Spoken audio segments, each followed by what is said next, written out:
Bonjour mesdames et messieurs, bonjour chers frères et sœurs, bonjour à tous les Ivoirois. Comprenez par Ivoirois la nouvelle appellation de l'Ivoirien et à toutes les Ivoiriens, à les Ivoiriennes qui étaient auparavant Ivoiriennes, dorénavant Ivoiriennes. Alléluia. C'est les nouvelles appellations de l'Ivoirien et l'Ivoirienne nouveau. Alléluia. Je suis le serviteur de Jésus-Christ de Nazareth, citoyen du ciel et originaire de la Côte d'Ivoire. Je voudrais en ce jour, chers amis aussi de la Côte d'Ivoire, chers frères et sœurs, m'adresser en général au président, ex-président, il était président aussi de la Côte d'Ivoire, monsieur Henri Konan Bédié, président en exercice du PDCI-RDA, comprenez par PDCI-RDA, Parti démocratique de Côte d'Ivoire, RDA Rassemblement démocratique africain, si je n'ai pas oublié. Alléluia. Donc, premier parti de la Côte d'Ivoire, et qui avait pour père fondateur le feu président Félix Houphouët-Boigny. Et à la mort du président Félix Houphouët-Boigny, la charge a été de la présidence de ce parti a été donnée à monsieur Bédié, soit par des élections, alléluia, je n'en sais pas trop. Alléluia. Je ne veux pas parler aujourd'hui de politique, ce n'est pas mon champ d'œuvre, mais aujourd'hui ce qui m'amène à parler un peu du PDCI.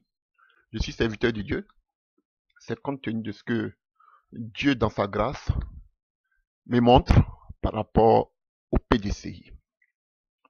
Alléluia. Et en général, comme je l'ai dit tantôt, je voudrais parler en général à tous les Ivoiriens et en particulier au PDCI RDA et à M. Bédié. Alléluia. Et pourquoi je vais parler à M. Bédié au PDCI? Chers frères et sœurs, je l'ai dit tantôt, c'est parce que j'ai un message de la part du Seigneur. Cela fait, je crois, 2 semaines que Dieu dans sa grâce me révélait quelque chose, me montrait quelque chose en ce qui concerne mon cher pays. Vous savez, j'ai le fardeau de mon pays dans le cœur, même si personne ne me voit. Alléluia, dans le secret. Je porte le fardeau de ce pays par la prière. Alléluia. Et Dieu dans sa grâce, il ne me révèle pas tout. Alléluia. Autrement, je serais Dieu. Mais dans sa grâce, il me révèle beaucoup de choses sur ce pays. Il y a beaucoup de choses sur lesquelles je veux me taire maintenant, parce que je trouve que ce n'est pas encore le moment. Alléluia, d'en parler. Voilà. Je parle des choses quand je vois que, alléluia, quand je vois qu'elle n'est pas loin d'arriver. Chers frères et sœurs. Donc, je voulais m'adresser à M. Bédié, le président du PDCI. Chers frères et sœurs, j'avais donné une révélation que le Seigneur m'avait déjà montrée ici. Plusieurs fois, j'en ai parlé. Et dans laquelle je disais que laissez ceux qui sont pour pouvoir parce que je sais que les véritables problèmes vont commencer à éclater au milieu d'eux. Je l'avais dit bien avant. Personne ne m'a cru. Et aujourd'hui, vous voyez aujourd'hui ce feu, ce divorce qui a eu lieu entre qui recrue. Pendant combien d'années ils étaient vraiment ils étaient en bonne harmonie, en bonne alliance. Lorsque je parlais de ça, tout allait bon train entre le PDCI et le RDA. Mais j'avais déjà parlé de ça depuis longtemps. Que tout allait exploser au milieu d'eux.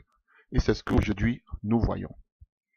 Et pas plus qu'hier ou avant-hier, je lisais les informations, alléluia, ce qui concerne mon pays, et j'ai vu la déclaration du président Bédié, alléluia, dans laquelle il a traité le président Alassane Ouattara de dictateur, et il a invité les Ivoiriens à un soulèvement, à manifester, alléluia, contre la dictature du président Alassane Ouattara.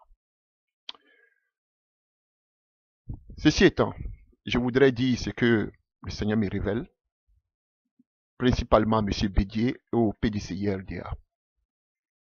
Voilà. J'avais vu dans ce message que Dieu me donnait dans cette révélation que il y avait une manifestation qui a eu lieu dans ce pays. Et à la tête de cette manifestation, ça m'a choqué même d'abord, avant que je dise, parce que à la tête de cette manifestation, j'ai vu le PDCI à la première ligne, à la tête de cette manifestation. J'étais choqué, j'ai dit, mais depuis que moi je suis en Côte d'Ivoire, depuis que j'ai été à Côte d'Ivoire jusqu'à ce que je laisse la Côte d'Ivoire, je n'ai jamais vu le PDCI dans les rues manifester, revendiquer. Non. Quand il manifestait, c'était seulement que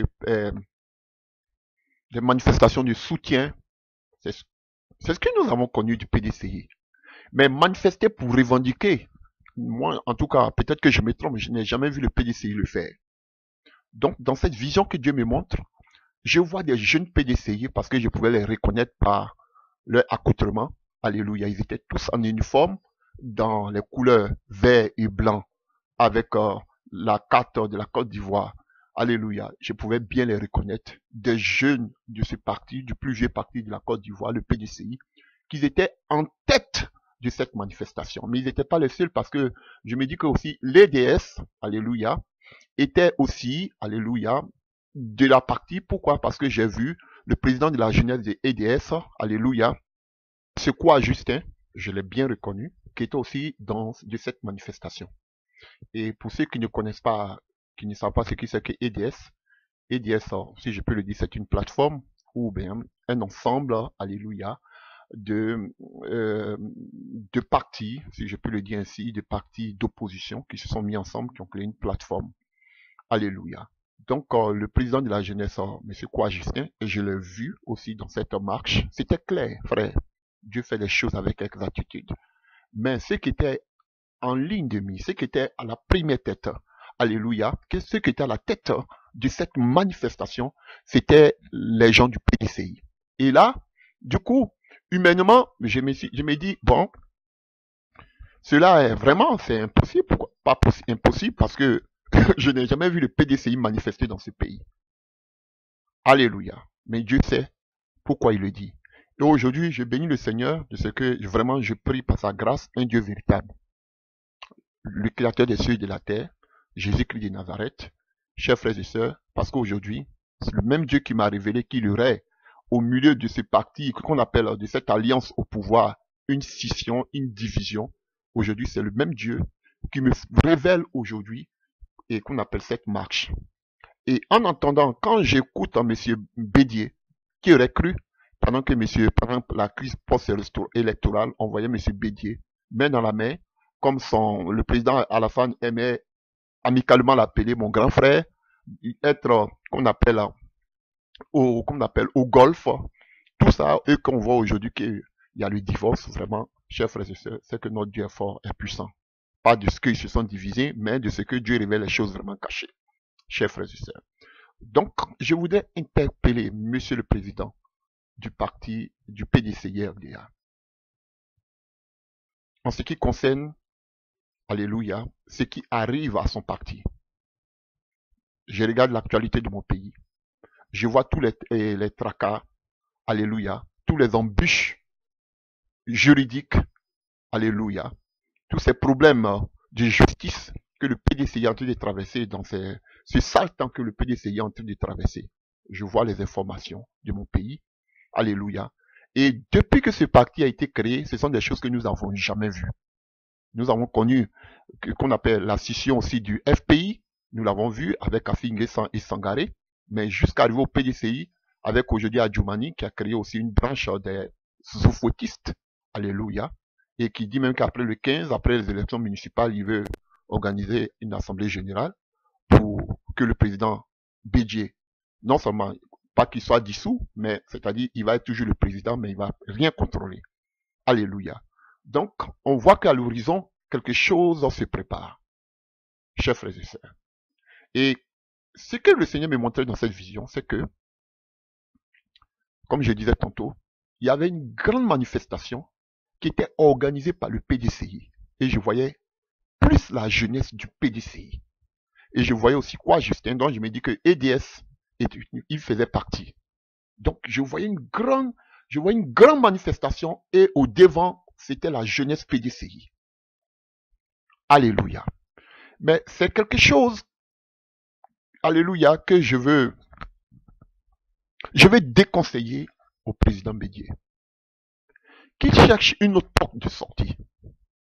Alléluia. Je ne sais pas comment, jusqu'à où est prêt à aller M. Adjoumani pour pouvoir peut-être briser, alléluia, le PDCI. Je n'en sais pas. Je n'en sais rien. La politique, je regarde seulement que les informations. Alléluia. Je ne sais pas jusqu'à où. Je ne sais pas quel plan machiavélique comme on appelle M. Adjoumani. Ça, je ne sais pas. Mais ce que je sais, cette manifestation aura bel et bien lieu si on ne fait pas attention. Voilà pourquoi Dieu, dans sa grâce, je pensais que je m'apprêtais même à parler à M. Bédier en ce qui concerne les municipales. Parce que je pensais que comme il voulait la réforme de la CI, je me suis dit que peut-être, peut-être Seigneur, ce serait là. Parce que peut-être ils vont dire non, ils vont taper du poing sur la table pour dire, faut que la CI soit, qu'on appelle, soit, peut-être pour voir une nouvelle CI. Donc je me disais que peut-être que le PDCI n'irait pas, comme on appelle, au municipal. Mais je voulais dissuader le président Bédier à chercher une autre porte, mais de ne pas aller par des manifestations. Dieu merci, il a dit qu'il se présente compte tenu de tous les moyens financiers qu'ils ont engagés. Donc je me suis dit que Seigneur, donc peut-être c'est pas à ce moment-là. Mais lorsque je vois M. Bédier avec tous les tracas qu'il a au PDCI, aujourd'hui traiter le président Alassane de dictateur, tout le monde voit que vraiment le divorce est vraiment consommé.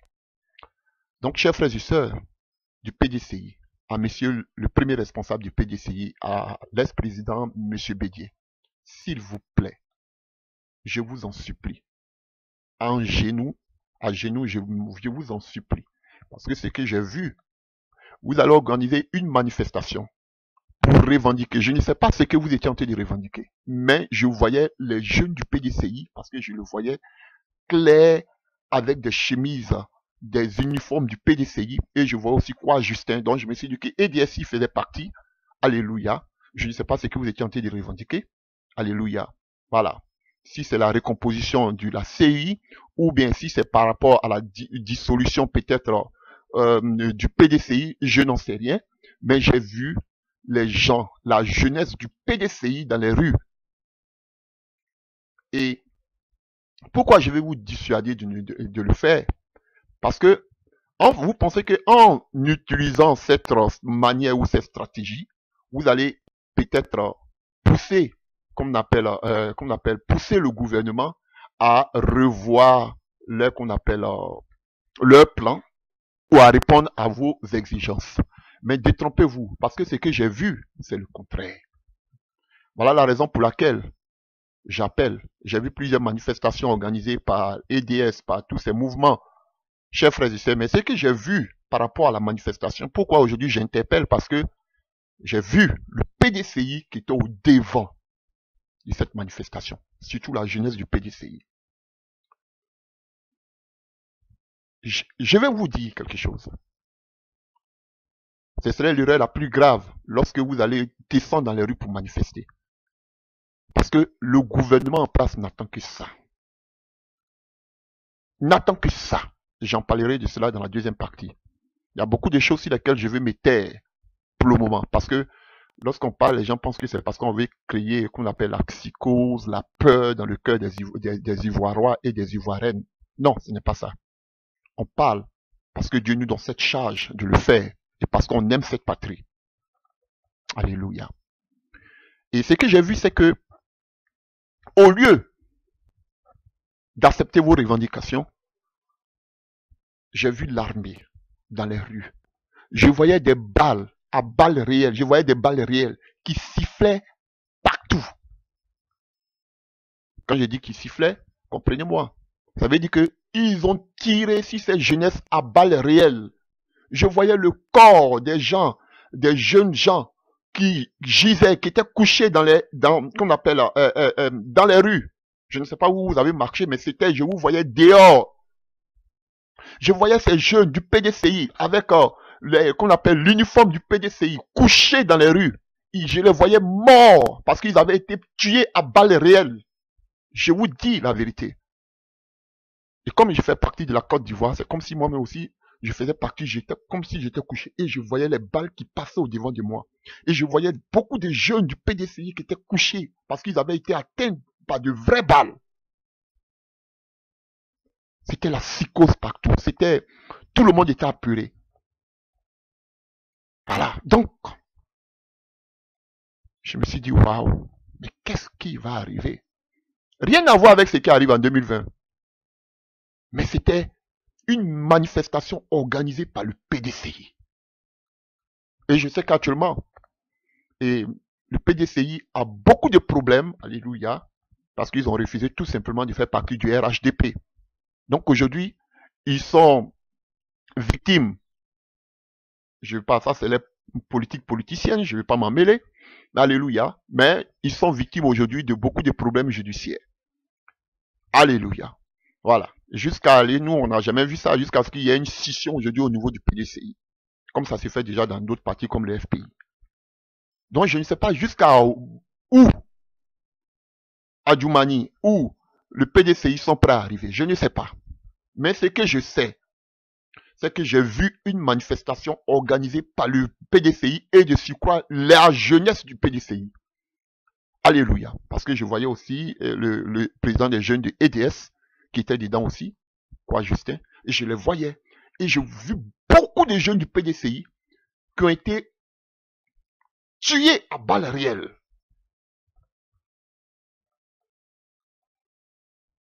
Donc, je voudrais appeler M. Bédier, s'il vous plaît, cherchez une autre issue pour régler vos problèmes internes avec la justice, avec le RDR, ou bien même à votre sein, avec, qu'on appelle Adjoumani. Cherchez une autre porte de sortie. Ne faites pas de manifestations, sinon ce sera sanguinaire. Ce sera se jeter à l'abattoir. Et là, ne pensez pas que qu'on appelle le pouvoir en place essaiera d'écouter. Au contraire, ils vont faire sortir toute l'artillerie contre cette manifestation. Oui, ils vont répondre de façon militaire. Je vous dis, et j'ai vu des corps de jeunes du PDCI. Pourquoi j'ai dit PDCI? Parce que j'ai vu beaucoup de jeunes avec des chemises en uniforme du PDCI couchés, morts, parce qu'ils ont tiré sur eux à balles réelles. Si ces jeunes-là. Donc, là, vu les discours de Bédier et qui appellent à un soulèvement populaire, je préfère avertir M. Bédier. Il a toujours prôné la paix, qu'il continue sur cette lancée. Je sais qu'aujourd'hui, vraiment, son parti vit vraiment une situation très difficile. Mais qu'il cherche une autre porte de sortie. Qu'il cherche à résoudre ce problème de façon pacifique. Parce que si il veut le faire par des marches, par des soulèvements, par des protestations, il aura le sang qui va couler. Je ne parle même pas de 2020. Le sang va couler. Et cette manifestation a été organisée par le PDCI. J'ai jamais vu dans la Côte d'Ivoire. Donc, c'était mon message que je voulais adresser au président Henri Konan Bédié et au PDCI. En outre, je voudrais aussi attirer l'attention des Ivoirois et des Ivoiriennes, alléluia, sur les prochaines élections présidentielles en Côte d'Ivoire. Tout le monde se pose des questions. Comment va se passer les élections du 2020? Tout le monde a peur. Je sais que déjà, beaucoup ont déjà fait leur projet pour quitter le pays, même à l'approche, comme on appelle, des élections présidentielles. Chers frères, si vous ne me croyez pas, je pense qu'il est temps. Il est encore grand temps que chacun de nous commence à prier pour la Côte d'Ivoire. Je l'ai parlé de ça depuis longtemps. Je vous ai parlé de la guerre à l'horizon. On dit, ils ont, comme d'habitude, les gens disent, ce sont ces gens-là qui amènent toujours la peur, la psychose dans le cœur des gens. Mais vous-même aujourd'hui, dans vos propres maisons, dans vos propres salons, vous avez le feu. Vous avez peur au-dedans de vous.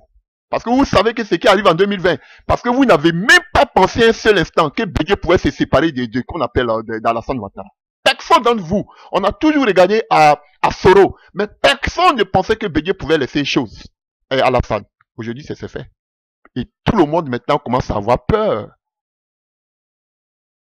Chers frères et sœurs, commençons à prier pour ce pays. Je vous dis la vérité. Commençons à prier réellement pour ce pays. Parce que ce qui arrive à l'horizon fait peur. Je l'avais dit, vous m'avez incriminé. Aujourd'hui, avec la séparation d'Alassane Ouattara et de Bédié, aujourd'hui tout le monde commence maintenant à prendre conscience. Alléluia. Vous pensez qu'on vient, on parle parce qu'on n'a rien à faire ou même parce qu'on veut s'y faire voir? Après, je reste dans l'anonymat, et qu'on appelle dans l'anonymat. Je ne cherche pas à me faire voir. Alléluia. Au fait, je pense que vous n'avez pas compris l'ampleur de ce combat, l'ampleur de ce qui arrive. Parce que tout le monde pense que le problème, c'est de chasser Alassane du pouvoir. Ou bien qu'Alassane a fait ses 2 mandats, il doit partir. Mais vous vous trompez de combat. Frère, pourquoi ça fait encore plus peur? Parce que tout le monde pense que le problème, c'est Alassane. Alléluia. Alassane n'est qu'un pion. Alléluia. Mais est-ce que vous pensez au moins aux intérêts géopolitiques du pays colonisateur? Est-ce que vous pensez un peu à l'intérêt de tous ces pays qui sont en train d'investir aujourd'hui en Côte d'Ivoire? Est-ce que vous pensez un peu à leurs intérêts? Tels que le Maroc. Regardez la baie qui se fait aujourd'hui, qu'on appelle au plateau. Regardez tous ces investissements. Regardez toutes ces sociétés, ces multinationales, telles que Bolloré et consorts, j'en passe, dans ces pays. Aujourd'hui, qu'ils ont des intérêts colossaux dans ce pays. Est-ce que vous pensez un peu à eux? Vous pensez qu'ils vont permettre que quelqu'un arrive au pouvoir et qu'il bafoue dans la boue leurs intérêts? Vous regardez que Alassane. Frère, les enjeux sont encore plus grands. Vos yeux sont fixés seulement que sur Alassane. Mais regardez ceux qui sont derrière Alassane. Parce qu'ils ne permettront jamais que quelqu'un vienne pour qu'il pense à qu'on appelle à son peuple. Regardez tous les investissements que le roi du Maroc est en train de faire en Côte d'Ivoire.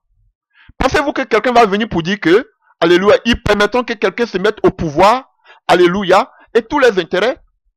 Ça doit être une continuité. Ce que le président Alassane a commencé avec eux, celui qui va venir doit continuer sur la même démarche d'Alassane.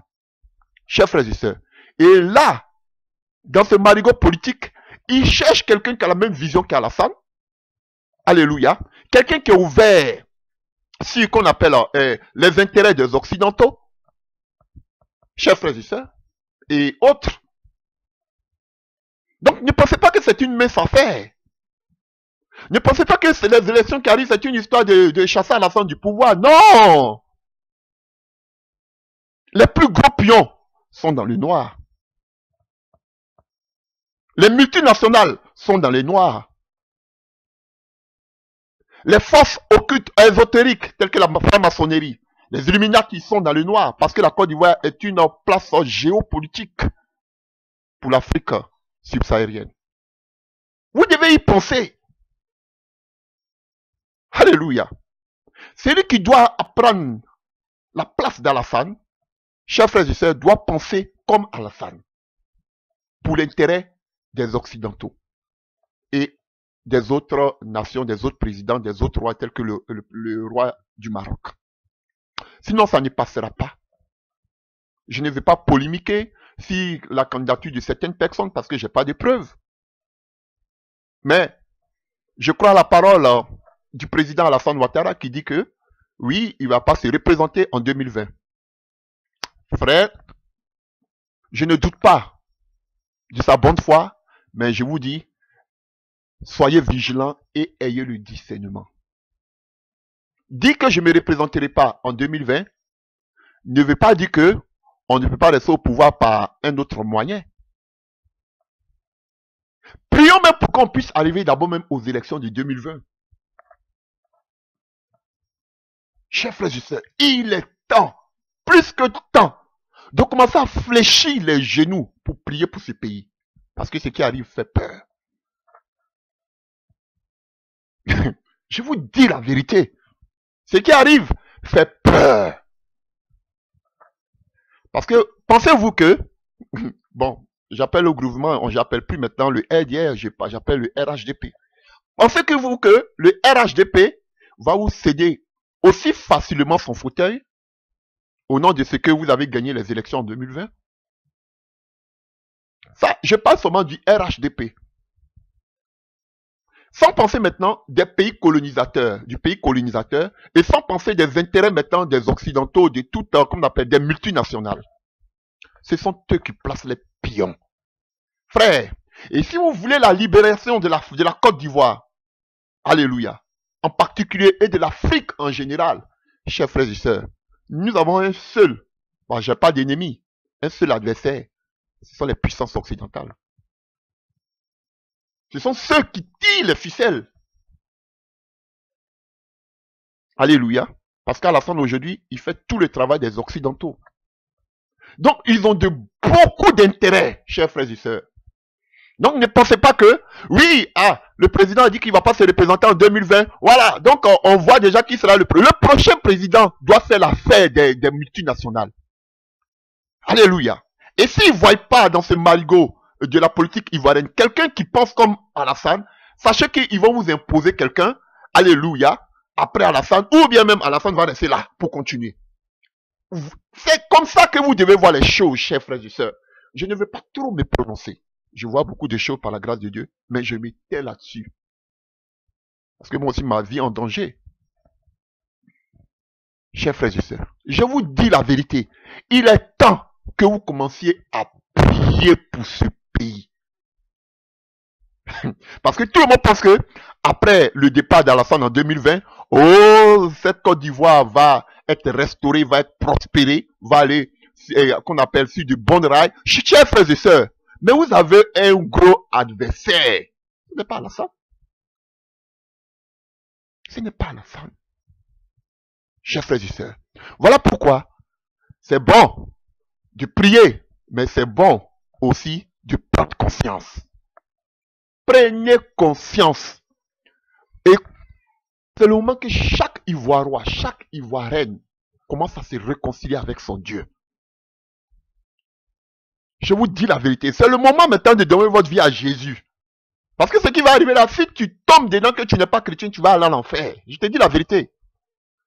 Et je vais faire appel à tous ces soi-disant serviteurs de Dieu de la Côte d'Ivoire. Je vous dis en même temps, à partir de 2020, je vais vous regarder, je vais vous voir, gare à un soi-disant pasteur, révérend, bishop qui va sortir du pays. Restez tous dans ce pays. Parce que c'est vous qui avez amené cette abomination dans ce pays. Alléluia. Parce que vous êtes confondus aux pratiques, aux cultes que ces gens sont envoyés. Vous n'êtes pas différents de ces personnes. Vous n'êtes pas différents des occultistes. Vous n'êtes pas différents des francs-maçons. Vous n'êtes pas différents des qu'on appelle des rosicruciens. Vous faites pire parce que je me dis qu'au moins vous avez une Bible. Vous dites que vous êtes des serviteurs de Dieu. Le pays là va mal. Vous ne pouvez pas voir. Et je m'étonne qu'avec tous ces révérends, avec tous ces puissants hommes que vous appelez des serviteurs de Dieu dans ce pays, personne n'en parle.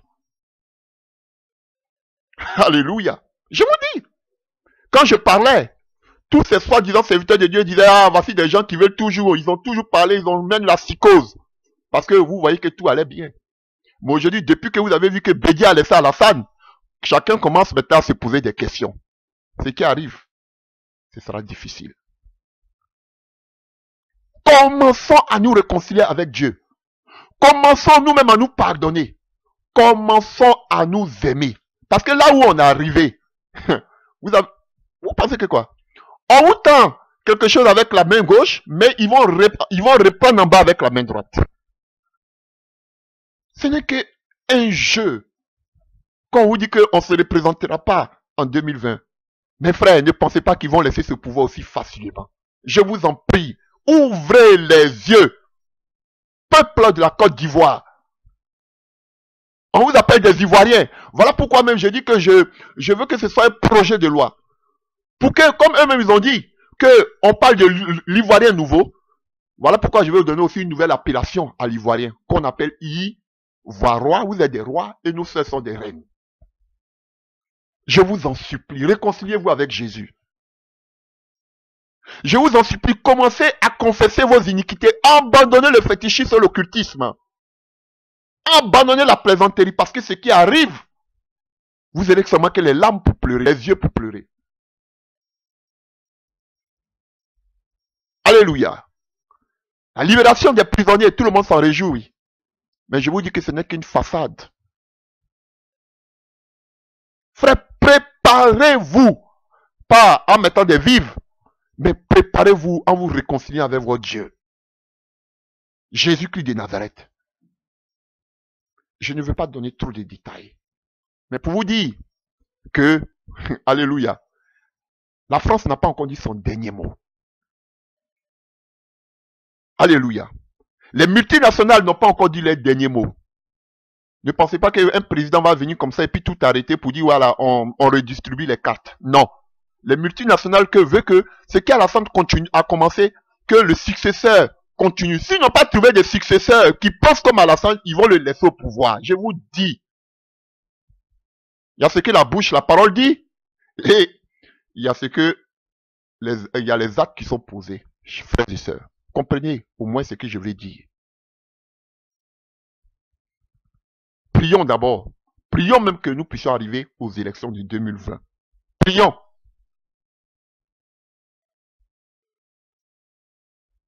Alléluia. Parce que s'ils ne veulent pas que vous arriviez aux élections de 2020, soit ils ont un candidat potentiel qui pense comme Alassane, qui peut continuer leurs affaires, ou bien soit même vous n'avez même pas arrivé aux élections 2020.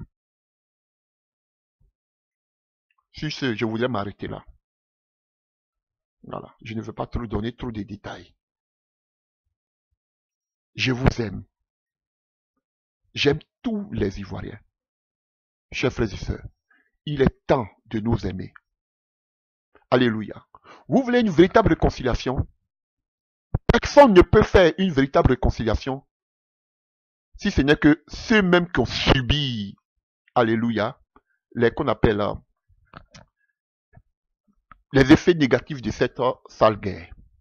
Je fais allusion aux victimes de guerre, aux enfants de tous ceux qui ont perdu leurs parents, aux enfants des soldats, aux enfants des militaires, aux enfants des gendarmes qui ont perdu leurs parents, dans les villages, des villages qui ont été dévastés. Alléluia. Tous ces victimes-là, ce sont eux qui peuvent nous amener à la réconciliation. Ce n'est pas les discours politiques. Ce n'est pas les cyberactivistes. C'est vrai, chacun joue sa part. Chers frères et sœurs, mais si vous voulez une véritable réconciliation, non seulement vous avez commencé quelque chose qui est bon, en libérant les prisonniers politiques, on a encore les militaires, alléluia, qui sont encore dans les prisons, qui ne font que obéir aux politiques. Donc je me dis que si on a libéré les qu'on appelle leurs chefs, qui sont les politiciens, et ils n'ont pas leur place en prison. Alléluia. C'est stratégique tout ce qu'ils font. Alléluia. On préfère avoir, alléluia, des gens qui sont sans armes, alléluia, qui sont sans stratégie militaire, alléluia, vous voyez. Parce que si ces militaires sortent, ils ont peur aussi qu'il y ait un coup de force. Alléluia. Donc je voudrais qu'on continue. On a nos frères qui sont encore dans les pays limitrophes, qu'on appelle en exil, chers frères et sœurs. On a aussi les victimes de guerre dans les deux camps. D'autres ont été mutilés, d'autres ont vu les parents assassinés, tués. Alléluia. Dans les deux camps, chez qu'on appelle les forces nouvelles, comme c'est chez les forces de défense. Alléluia. Il y a eu comme on appelle, des blessés de guerre partout. Chers frères et sœurs, pensez à ces gens-là. Ce sont ceux-là qui peuvent nous réconcilier. S'ils arrivent à se pardonner, s'ils arrivent aussi à pardonner à leur bourreau, c'est que la Côte d'Ivoire peut se réunir. La Côte d'Ivoire peut se réconcilier. Pensez à ces personnes, si vous êtes vraiment sincère dans votre démarche. Mais je pense que là où nous sommes arrivés, la seule chose qui préoccupe tout un chacun, c'est l'élection de 2020. Alléluia. Vous pouvez aller aux élections de 2020. Mais si il n'y a pas une véritable réconciliation, vous n'arriverez même pas aux élections de 2020. Je vous dis la vérité. Et si vous arrivez même encore aux élections de 2020, alléluia, les mêmes choses que vous avez laissées vont vous retrouver en 2020. Et si on ne fait pas attention, on risque d'arriver dans une guerre civile. Voilà pourquoi il est plus que important, dès maintenant, de commencer à chercher des portes, des solutions pour pouvoir nous réconcilier. Avant même d'arriver aux élections. C'est vrai qu'il y a beaucoup aussi que ça n'arrange pas. Parce qu'on voit aujourd'hui tout ce qui se passe déjà dans les partis politiques. Il faut diviser pour mieux régner. Donc, si tous les Ivoiriens sont réunis, se réunissent, arrivent à pardonner, cela ne fait pas l'affaire de beaucoup. Voici la raison pour laquelle ils ne posent pas d'acte qui va qu'on appelle dans le sens de la réconciliation. Chers frères et sœurs, c'est mon petit point de vue, pas seulement un point de vue, c'est ce que le Seigneur me révélait que je viens de vous dire, et juste après, c'est seulement que moi-même mon point de vue, m'appuyant sur certaines choses que je vois par la grâce de Dieu, dont je ne vais pas en parler maintenant. Voilà, par sagesse. Donc, que Dieu vous bénisse, et que Dieu vous illumine les yeux de votre cœur, pour que vous puissiez prendre des décisions sages, qui vont dans le sens de l'apaisement, de la réconciliation. Chers frères et sœurs, ne pensez pas à vos intérêts personnels. Pensez à l'intérêt, chers frères et sœurs, de la Côte d'Ivoire. Sur ce, je voudrais vous laisser. Mais avant de vous laisser, je vais réitérer mon appel, qu'on appelle au président du PDCI-RDA. S'il vous plaît, n'appelez pas les militants du PDCI à se lever dans des manifestations, dans des mouvements. La riposte sera fatale. Chers frères et sœurs, je vous dis la vérité, monsieur Bédier. La riposte, ne croyez pas que en manifestant, vous allez avoir qu'on appelle de cause, ou bien gain de cause. Non. Au contraire, ce sera une riposte, alléluia, violente, sanglante. Alléluia. Et on vous fera porter le chapeau. Oui. Ils n'attendent que ça pour vous faire porter le chapeau. On va vous pousser à bout. Pour que vous commettiez l'erreur. Pour qu'on vous fasse porter le chapeau. Pour que vous soyez disqualifié de la course. Soyez sages. Sur ce, je voudrais vous laisser. Que Dieu vous bénisse. Au nom de mon Dieu que je sers, Jésus-Christ de Nazareth. Amen.